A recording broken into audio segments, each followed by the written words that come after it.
Growing up, we used to hear a lot about the youth being future leaders.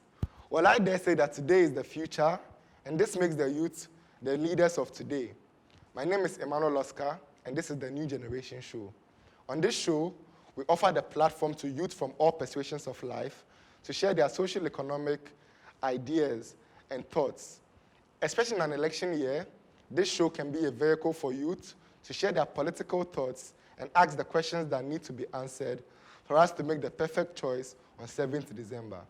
Beyond the elections, this show is going to be a platform that constantly gives youth the voice that they need, or that we need since we are the youth. Welcome. Thanks for joining us.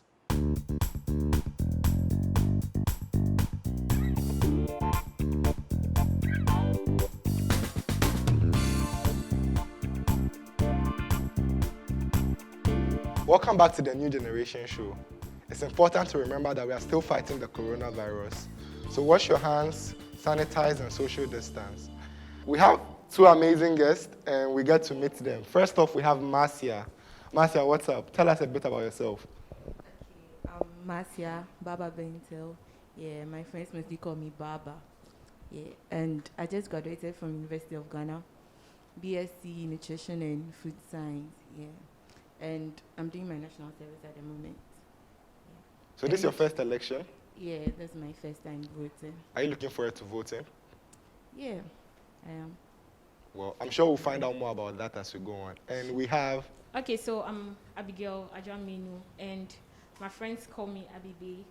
I'm the type of person who really like kids, and this is my first time to vote. And I've really been nervous, so I think that after today's show, I think I'll have the zeal to really vote, because at a point I don't want to thinking about going and then having people fighting and all that. At a point I really wanted to stay home, just not vote and all that. So I'm looking forward to have fun on your show. Is it safe to assume that both of you already know who you are voting for? Do you? Yeah, I think. And what about you, Baba? Well, I don't know. I don't know who I'm supposed to vote for, but I know the qualities I want to vote for, so Well, that's anyone good. that shows it. I'm sure we'll discuss that later in the show. The Ghanaian Constitution has 3 major wings of government. Out of these 3 wings, only 2 need elections to select the president, who is the head of the executive, and parliamentarians, who are in the legislative wing of government. The Chief Justice, who is the head of the judiciary, is elected by the president. And this is one of the major reasons why we vote. So we are going to find out what are the other reasons why we vote. So apart from electing the president, who then selects the Chief Justice and appoints other cabinet members, what are the other reasons why you think it's important for young people especially to vote? Okay, so reasons why we vote. Well, I think we vote to maintain peace. Yeah, because voting is like a more organized way of choosing someone to lead you. Yeah, so to maintain peace. Yeah, that's so. Apart from electing someone, you vote to elect someone in peace. Yeah. And Abigail, do you have any response to that? Yeah. Okay. One reason why we vote is to maintain a government with good policies, like educational policies, health policies, and economical policies. An example of the educational policies is the free senior high school. I'm not trying to side with one political party. I'm just giving an example. This is the free senior high school, and then the national health insurance scheme. So that's one of the reasons why we vote. And then we also vote to either overthrow a government if their policies are not really favoring us enough. Yeah. Do you think it's important to vote? Do you think we have to vote? Do you think it's necessary to go to the polls every 4 years? Of course. I think it's every civic is the civic responsibility of every Ghanaian. So it's important that we go to vote. And yourself, Baba? Yeah, it's important we vote, because if we don't vote, how else are we supposed to elect apart from a coup? And that's not safe at all. Well, that's a great point. And you think the alternative, if people choose not to go out and vote, then they leave room for people to organize schools? Well, it depends. If people choose not to go out and vote, there are other people who want to vote. Yeah, so those who vote will determine who rules. Unless no one votes at all, and I don't think something like that is happening at the moment. It can be possible, but it's not happening at the moment because there's been coup before. So yeah, that's my answer. So let's take a minute to talk about our rights to vote. We all know that in Ghana, the moment you turn 18, you are eligible to vote. And that's increment of whether there's an election upcoming or you have to wait for a few more years. But since we are eligible to vote when we are 18, do you think it should be illegal not to vote the moment you turn 18? Illegal. I don't. Do you think people should be sanctioned for not voting the moment they attain the age to vote? It's a right. Yeah, and I don't think you should be sanctioned for not doing something you are entitled to. But many will argue that it's a responsibility as well. What would you say about it, Adjoa? Fine, it's a responsibility, but then voting is not mandatory. It has to be your free will to vote. And wait, what if any of the political parties or whoever we want to vote for, I'm not in interest of that person? There's no need to sanction me for that. I'm not in interest of any of them. So with that, I don't think it is illegal. It is rather illegal when you vote when you are underage. I think that is the law. Should I say that is the law or something? But since I don't want to vote, you may not know the reason, whether I don't like any of them. But what would you say to the people who argue that even when you don't vote, you are still helping make a decision? Because we all know that according to the rules of Ghana, an election is determined by 50% plus one of the votes. And if you don't go to vote, you may be that one vote that may decide the elections. And so not going to vote is still making a decision to either keep or reject a ruling party. What would you say about that? So, you not voting, yes, there's definitely going to be a result. People, like, you are still going to get a leader. It doesn't matter if you vote or not. Yeah. So, your decision not to vote is, how should I say? I wouldn't want to say it's negligible because you're a citizen and you have to vote. But then your decision not to vote might go against you because maybe you voting would have brought someone better than the current person we get, like, when we vote. Yeah. So your decision not to vote is a two-way thing. But apart from not liking the candidates like Adjoa mentioned, what are other reasons why people would decide not to vote in an election, especially for first-time voters who should be excited about going to vote for the first time? Okay, for Ghana, for what I've noticed, like, for the past years, the stress in voting, that's one thing that puts a lot of people off.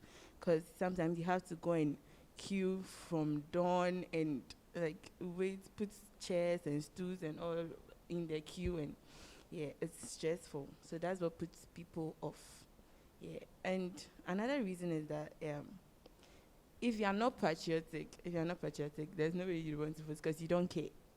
Yeah, that's another reason why people don't vote. They just don't care. They don't mind. Yeah.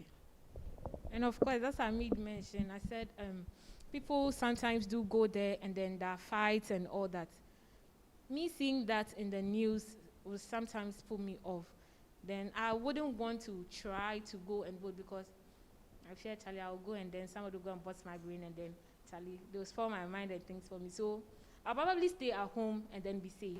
So basically, electoral violence is one of the reasons why people don't go out to vote. So here's another reason for politicians and their supporters to ensure that the elections are free and fair because, like Adjoa said, electoral violence prevents people from going to the votes. We'll take this break and we'll be right back to continue the discussion. Remember, if you have to go outside, wear a mask. And if you have to stay inside, keep sanitizing.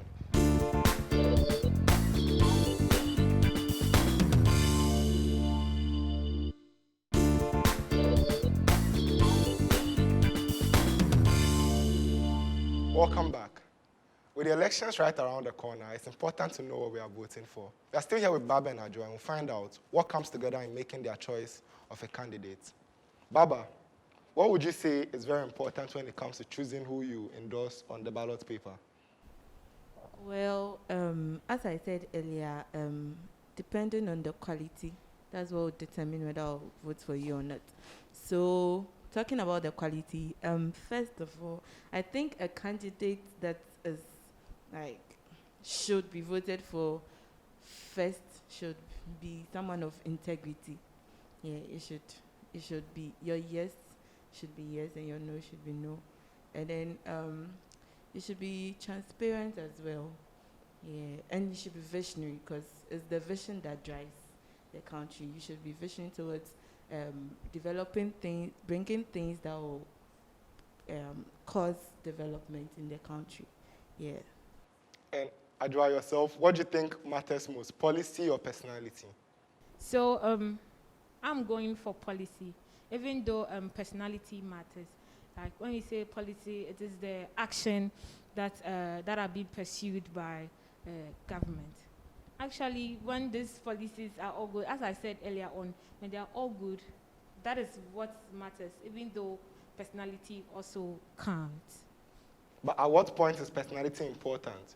Do you think if a candidate has a not so good personality and has a bunch of good policy in their manifesto, they qualify to be president? What would you say, Baba? Well, if you have a bunch of good things in your manifesto and you don't have a good personality, what shows you're not lying to us? Like, it could be just sweet words you are just giving just to win. So it's still personality for me, because if you are truthful and you are like honest and you put something down, even if it's just one thing that you want to do, you will do it. But if you put 1,000 things down and you're a liar, like, What's the assurance that you're actually going to do it? yeah. So for me, it's personality. And then even with personality, when you have a good personality, when you're a good person, the policies wouldn't be something stressful when you have the resources. But if you are not honest and you are, sorry to say, but I don't know if I should use that word, but like a crook, sorry, yeah. So, and you have all the resources, the money, and what shows you wouldn't feel like spending the money instead of using it for the policies. So yeah, personality for me. Well, would never really come have a conclusive answer on this, because some people are always going to go for policy and others are always going to go for personality. But where do you think we can find the balance between policy and personality? Okay, so looking at the personalities, fine, it is also needed, but people, or let me say candidates, can also lie about their personalities. But then, looking from an argumentative standpoint, over the years also, politicians have lied about their policy and have put things in their manifesto that they know they wouldn't get done. So where do we find the middle ground, like I said earlier? How are we sure we are not getting scammed when we are selecting a politician to support? Okay, from what she said, with the personality, she said, what if the politicians lie about their personality? I don't think that is common, because before you are eligible to become a candidate from your party, research is done about your background and your past life. That is why people can't be president, because they've been, maybe they are ex-convicts. Yeah, or you can't be president if you've indulged in any unacceptable act. Yeah, so with your personality, it's easy to find out the truth than your policy, which we don't know yet.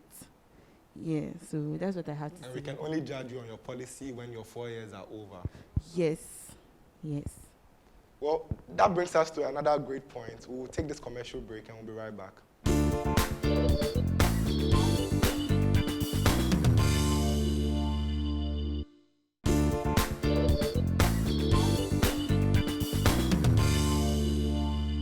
Welcome back. It's fun to have you join us. Voting is your civic duty, and if you turned 18, you probably already heard this over and over and over again. Especially when now that politicians are going into schools to try and rake up the last remaining votes. But we need to find out, So we've had various arguments raised as to why everybody should go out and vote. According to you, what's the number one reason why every registered voter should go to the polls? Okay. My point would be that to avoid any raising of questions concerning the number of people who voted, because say if there were 100 people voting and all the 100 people go to vote, and then the results come and they're like 150 ballot papers, then you know that there's There was some sort of election fraud. Yes, it raises a question. So everyone going to vote makes things easier, in terms of determining the results of the election. Makes it easier to spot a fraud, for example. Yes, it makes it easier to spot a fraud. What do you think is the impact when people refuse to go and vote? According to me, I think that voices won't be heard. Like, the voices of the people that we want to hear won't be heard. Let's assume that I want this person to be in power, yet still I don't go and then vote for this person. There's no way I should be expecting that this person should be speaking for us, this person should be doing this and all that for us. So as a result, I think maybe developments that we may want to see, we wouldn't be seeing. So in other words, when people don't go and vote, the results of the election doesn't really mirror the voices on the ground. So we end up having a leader that was elected by just a little bit of the majority. That's a good point. Thank you so much for joining us today. It's been so much fun. We found out why we go to vote, what we need to look out for when choosing a candidate to vote for, and why it's important for everybody to go out and vote. Remember, you can't let anybody make your decision for you, especially if you're a first-time voter. It's something to be excited about. It's historic, both for you and for our nation. Like a lot of candidates want us to believe, this particular election is a fight for the soul of the nation. It's incumbent on all of us to make sure we let our voices be heard. After all, we are the new generation, and by going to vote, we represent the voice of the new generation. It's been so amazing having you join us today. It would have been boring without you. Our makeup was done by Black Secret Makeup. You ladies like the makeup. Yeah. If you had to give Black Secret over 10, what would you give them? I'll give them an 8. Yeah. An 8 works. Looking at how hard it is to satisfy ladies these days, an 8 is perfect. Our other sponsors include Cheesy Pizza, Nav Car Rentals, and Logo Shoma Foundation for the space we are shooting in. Thank you so much for joining us. You can join the conversation on our social media at Family Social GH across all platforms. And remember, it doesn't just stop at you going to the polls. You have to encourage everybody around you to vote and encourage a peaceful election. Till we come your way next time, thank you so much. Remember, wash your hands, sanitize, and social distance, because we are still fighting the invisible enemy, and the name is COVID-19. Thank you so much for joining us. My name has been Emmanuel Oscar, and this is the New Generation Show on Family TV. Join us next time.